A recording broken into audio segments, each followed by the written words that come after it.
Big ബോസിൽ ഓരോ മത്സരാർത്ഥിയും പോകുന്നത് ഗെയിം കളിക്കാനാണ്.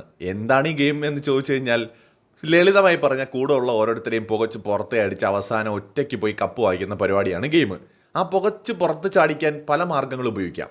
അല്ലാതെ അവിടെ പോയി കുടുംബം ഉണ്ടാക്കാനും കൂട്ടുകാരുണ്ടാക്കാനൊന്നും എല്ലാവരും പോകുന്നത് കേട്ടോ. അത് ആദ്യം തന്നെ ഞാൻ പറഞ്ഞേക്കാം. ലാലേട്ടൻ വരെ വന്നൊന്ന് തള്ളി മറിക്കുന്നുണ്ടായിരുന്നു, നിങ്ങൾക്ക് പരസ്പരം മനസ്സിലാക്കാൻ പറ്റിയില്ലേ എന്നൊക്കെ. അത് കേട്ടപ്പോൾ എനിക്ക് തോന്നി ഈ മനുഷ്യൻ ഇത് എന്ത് തേങ്ങയാണ് പറയുന്നത്. അവിടെ വന്നിട്ട് പരസ്പരം മനസ്സിലാക്കേണ്ട കാര്യമൊന്നുമില്ല. കൂടെ നിൽക്കുന്നവൻ ആരാണെങ്കിലും എങ്ങനെയും ചവിട്ടി വെളിയിൽ കളഞ്ഞാൽ മതി എന്നാണ് ഓരോരുത്തരും വിചാരിക്കുക.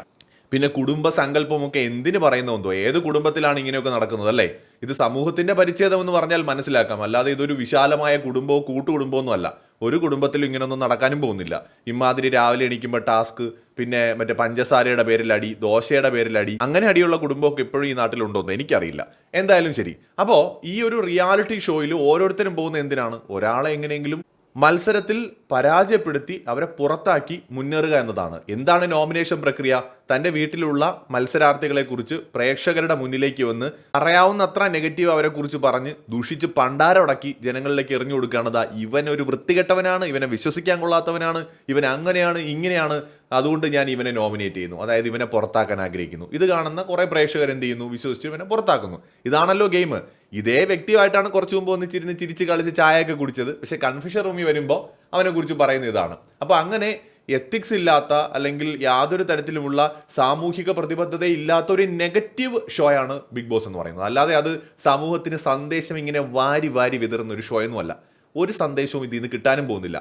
ഇപ്പോൾ ഉദാഹരണം പറഞ്ഞാൽ ജാസ്മിൻ ഗബ്രി, ഇങ്ങനെയാണ് ഫ്രണ്ട്ഷിപ്പ് എന്ന് നമുക്ക് നമ്മുടെ പിള്ളേരോട് പറഞ്ഞു കൊടുക്കാൻ പറ്റുമോ? നിങ്ങൾ ഒരു എന്താണ് പ്യുവർ ഫ്രണ്ട്ഷിപ്പ്, ബിഗ് ബോസിലെ ജാസ്മിനെയും ഗബ്രിയും കണ്ടുപിടിക്കൂ എന്ന് നമുക്ക് ഏതെങ്കിലും പിള്ളേരോട് പറഞ്ഞു കൊടുക്കാൻ പറ്റും? പറ്റത്തില്ല. അപ്പോൾ അവിടെയുള്ള ആരും നമുക്ക് അങ്ങനെ മാതൃകയാക്കാൻ പറ്റിയ വ്യക്തിത്വങ്ങളൊന്നും അല്ല. മാതൃകയാക്കാതിരിക്കുന്നതാണ് നല്ലത്. കാരണം അതിനകത്ത് ഒറിജിനൽ ഏത് ഫേക്ക് ഏതെന്ന് കണ്ടുപിടിക്കാൻ ബിഗ് ബോസിനെ കൊണ്ട് തന്നെ പറ്റില്ല, വലിയ പാടാ. കാരണം അവിടെ നിൽക്കുന്നവർ അവിടെ അതിജീവിക്കാൻ എന്തും ചെയ്യും. ഇതെന്ന് പറയുന്നത് നമ്മുടെ ജീവിതത്തിൽ ഏറ്റവും മോശം അവസ്ഥയിൽ നമ്മൾ എത്തപ്പെടുന്ന ഒരു സ്ഥലമാണെന്ന് വേണം കരുതാൻ.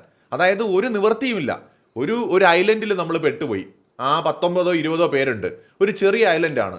അവിടെ സർവൈവ് ചെയ്യാനായിട്ട് നമ്മൾ പാടുപെടുന്ന സമയത്ത് നമ്മൾ എന്തൊക്കെ ചെയ്യുമോ അതുപോലെ ഒറ്റപ്പെട്ട ഒരു വീട്ടിലേക്ക് പെട്ടുപോയി. അവിടെ നിന്ന് പുറത്തേക്ക് ഇറങ്ങാൻ പറ്റില്ല, പുറത്തുനിന്ന് ആരും അകത്തേക്കും വരില്ല. ഉള്ളത് കൊണ്ട് അവിടെ ജീവിക്കണം. അപ്പോൾ അവിടെ നിൽക്കുന്ന ഓരോരുത്തരെയും നമ്മൾ എന്ത് ചെയ്യും? പരാജയപ്പെടുത്തുകയും അവരെ നെഗറ്റീവാക്കി. കാരണം ഓഡിയൻസ് ആണ് അവിടെ ഒരു കണ്ടസ്റ്റന്റിന്റെ ശക്തി എന്ന് പറയുന്നത്. ബിഗ് ബോസിനകത്ത് ഒരു കണ്ടസ്റ്റന്റിന്റെ ശക്തി എന്താണ്? പ്രേക്ഷകനാണ്. അപ്പോൾ നമ്മൾ ആ പ്രേക്ഷകനെ എന്ന് പറയുന്ന ശക്തിയെ ഇല്ലാതാക്കണമെങ്കിൽ എന്ത് ചെയ്യണം?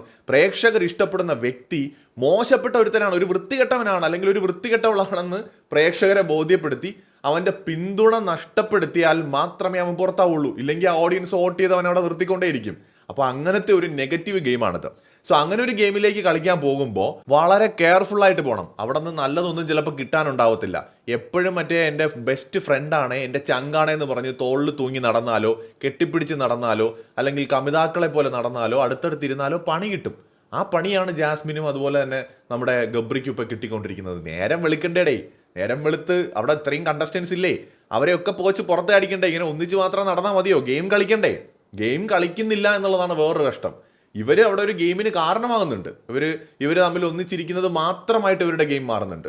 അത് മറ്റുള്ളവരെ പ്രൊവോക്ക് ചെയ്യുന്നുണ്ട്. ചിലർക്ക് അസൂയാണ്, പക്ക അസൂയാണ്. ഇവർ രണ്ടുപേരും കൂടെ മാത്രം ഇങ്ങനെ ഒന്നിച്ചിരിക്കുമ്പോൾ കാണുമ്പോൾ തോന്നുന്ന ഒരു അസൂയ. അത് കുറച്ച് പേർക്ക് ബിഗ് ബോസ് വീടിനകത്തുണ്ട്. കുറച്ച് പേർക്ക് ഇതെങ്ങാനും ഇനി നല്ല കണ്ടന്റായിട്ട് പുറത്തു പോയി ഇവർ കയറി ഹിറ്റ് ആവും എന്നുള്ള പേടി.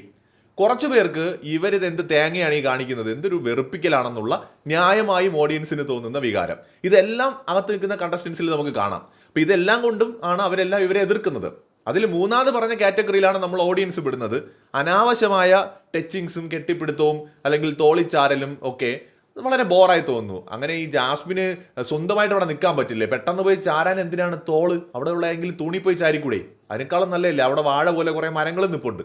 മരമല്ല, ചെടി കേട്ടോ, സോറി. അതിൽ പോയി ചാരാലോ, അവിടെ എവിടെയെങ്കിലും ചാരിക്കൂടെ? ഇനി ഒന്നുമില്ലെങ്കിൽ സോഫയിൽ പോയി ചാരിക്കോ.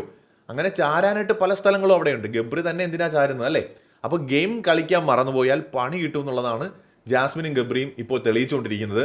അവിടെ പോയത് ഈ പറഞ്ഞ കുടുംബം ഉണ്ടാക്കാനോ കൂട്ടുകാരെ ഉണ്ടാക്കാനോ ഒന്നുമല്ല, എല്ലാത്തിനെയും പുകച്ച് പുറത്തെ അടിച്ച് ജയിക്കാൻ വേണ്ടിയാണ്. അപ്പോൾ ആ ആറ്റിറ്റ്യൂഡിൽ നിന്ന് ഗെയിം കളിക്കുന്നവർക്ക് ജയിക്കാം, അത്രേ ഉള്ളൂ.